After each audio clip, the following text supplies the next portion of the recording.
There is a version of you that you have never fully met. Not a worse version, not a darker version. Simply, the parts of you that were never given permission to exist. The anger you were told was ugly. The ambition you were told was selfish. The sensitivity you were told was weakness. The creativity you were told was impractical. One by one, across a lifetime, you learned to put these parts away, to hide them, to deny that they were ever yours at all. Carl Jung called this collection of buried selves the shadow, and he spent his entire career arguing that the most important thing a human being can do is turn around and look at it. Not because it is dangerous, but because everything you have been looking for, your creativity, your power, your capacity for genuine connection, most of it is in there, waiting. Welcome to Depth Mind. This is the story of your shadow. Subscribe to the channel, The Depth Mind. Before we go into the shadow, let us spend a moment with the man who named it. Carl Gustav Jung was born in 1875 in a small Swiss village. His father was a pastor. His mother was complicated. She had two personalities, Jung later wrote, one warm and conventional, and one strange, almost oracular, that emerged at night and spoke of things she would not remember in the morning. From childhood, Jung was fascinated by the layers beneath human behavior, by what people showed and what they hid, by the distance between the self a person presented to the world and the self they carried quietly inside.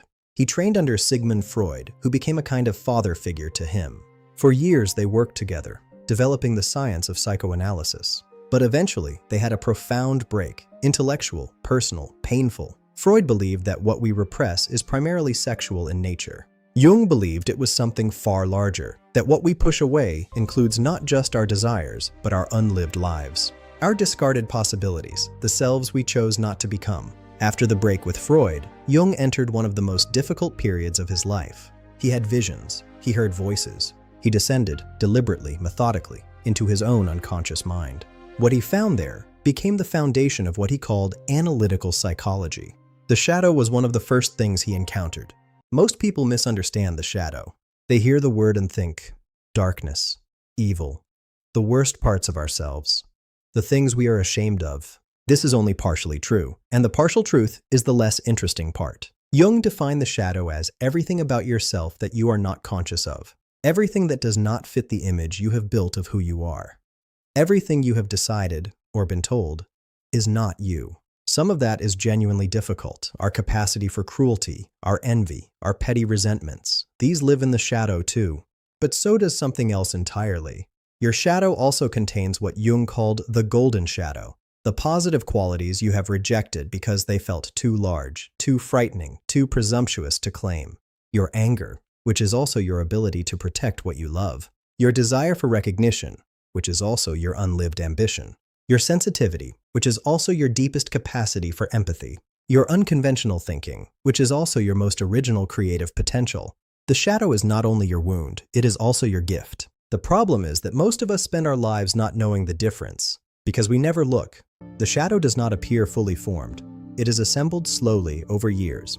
It begins in childhood. Every child arrives in the world with a full range of impulses, emotions, and possibilities. Curiosity, anger, tenderness, wildness, vulnerability, exuberance, all of it present, all of it alive. And then the world begins to respond. Some expressions are met with warmth. Others are met with silence or withdrawal or shame. A child learns very quickly which parts of themselves are welcome and which ones are not. The parts that are not welcome do not disappear. They cannot. They are still real. They are still part of the child. So they go underground, into the shadow, where they continue to exist, influencing behavior, shaping reactions, emerging in dreams, but without the conscious self ever claiming them. Jung called the conscious social self the persona, the mask we wear for the world, the version of ourselves we have constructed for belonging. The persona is not false, but it is incomplete. It is always constructed in relation to what we have had to leave behind. And the further the persona is from the full truth of who we are, the larger the shadow grows. I want to pause here and ask you something. Think about a quality in another person that genuinely irritates you. Not mildly irritates, deeply, disproportionately irritates. Maybe it is someone who is too loud, too needy, too arrogant, too passive. Sit with that for a moment. Jung argued, and this is one of the most uncomfortable ideas in all of psychology, That what irritates us most profoundly in others is almost always something we have rejected in ourselves, not something we are, something we have decided we are not. The person who irritates you with their neediness. Have you ever denied your own need for connection? For reassurance? The person who irritates you with their arrogance. Have you ever suppressed your own desire to be seen, to be recognized? The person who irritates you with their wildness. Have you ever buried your own impulse toward freedom? This is what psychologists call projection. We see in others what we cannot see in ourselves, because we have hidden it so thoroughly that we genuinely do not recognize it as ours anymore. This is not a comfortable idea, but it is an extraordinarily useful one, because every strong reaction you have to another person is a door, and on the other side of that door is a piece of yourself that is waiting to be reclaimed. The shadow does not stay silent. It cannot. Psychological energy does not simply stop existing because we refuse to acknowledge it. It redirects. It finds other channels. Jung identified several ways the shadow tends to make itself known. The first is projection, which we have already touched on. We attribute to others what we have disowned in ourselves. Our envy becomes their greed. Our longing becomes their neediness. Our suppressed anger becomes their aggression. The second is what Jung called the slip, what Freud called the parapraxis. The moment when what we meant to say is not quite what comes out, or what we meant to do is somehow not quite what we did. The unconscious, momentarily outmaneuvering the conscious mind. The third is the dream. Jung placed enormous importance on dreams. He believed they were the primary language of the unconscious, that while we sleep, the shadow speaks in symbols, in images, in figures that represent the parts of ourselves we have not yet integrated. And the fourth, perhaps the most consequential, is what Jung called enantiodromia, a word that means the tendency of things to turn into their opposite. When we repress something powerfully enough for long enough, it does not disappear. It accumulates. It builds pressure. And then, often at the most inconvenient moment, it erupts. The man who has spent decades suppressing his vulnerability, who suddenly, at 50, collapses into depression. The woman who has spent decades suppressing her anger, who one day finds herself unable to stop it. This is the shadow asserting itself, not from malice, but from the simple fact that what is real cannot be permanently denied. Chapter 7. The Process of Integration. Here is where the story changes. Because everything Jung said about the shadow was not a warning. It was an invitation. The goal was never to defeat the shadow. The goal was never to remove it. Jung argued that the desire to have no shadow, to be purely good, purely light, purely composed, is itself one of the most dangerous psychological positions a person can occupy. He called it inflation, the inflation of the persona, the belief that you are only what you show, that the hidden parts do not exist, or that if they do, they belong to someone else.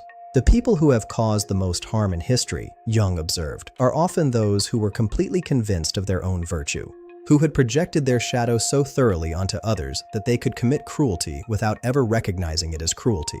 The antidote is not to be more virtuous, it is to be more honest. The process Jung recommended is what he called shadow work, and it is simpler and harder than it sounds. It begins with observation, watching yourself, not to judge, not to fix, simply to notice. Notice when you have a strong reaction to someone. Notice when you feel sudden shame. Notice when you act against your own stated values. Notice when something in you wants to do something that the rest of you immediately rejects. These are the edges of the shadow, the places where it touches conscious life. And the practice is to bring curiosity to those edges, instead of turning away, turning toward. What is this? What is this thing I just felt? Where does it belong in me? What part of me am I still not willing to acknowledge? I want to return to something from last week. We talked about the helper's high, about the research showing that human beings are neurologically wired for generosity, that at the deepest level, the nervous system is designed to reward giving. Jung would not be surprised by that finding, because he believed that at the core of the human psyche, there is what he called the self. Not the ego, not the conscious identity, the self, the full, integrated, authentic center of the person. And the self, in Jung's framework, is oriented toward connection, toward wholeness, toward what he called individuation, the lifelong process of becoming fully who you are. Shadow work is not about becoming darker, it is about becoming more complete. Every piece of yourself that you reclaim from the shadow, every disowned quality that you bring back into conscious relationship with, adds to the wholeness of the self. Your anger, integrated, becomes protection. becomes boundaries, becomes the capacity to say no when no is the honest answer. The shadow is not the enemy of the self, it is the material from which the self is built. So how does one actually begin? Jung spent decades developing elaborate methods, active imagination, dream analysis, amplification, that require significant time and often a skilled guide. These are genuinely valuable. But they are not the only entry points. Here are 3 that require nothing more than honest attention. The first, your irritations. For the next week, when someone irritates you in a way that feels disproportionate, more intense than the situation seems to warrant, ask yourself one question. Where is this in me? Not as a judgment, not as a confession, simply as an honest inquiry. You do not need to find the answer immediately. The question itself begins the process. The second, your unlived life. Think about the paths you did not take, the versions of yourself you considered and then rejected, the things you secretly wanted but told yourself you could not or should not have. Jung was fascinated by the unlived life, what he called the not I, the self that did not get chosen.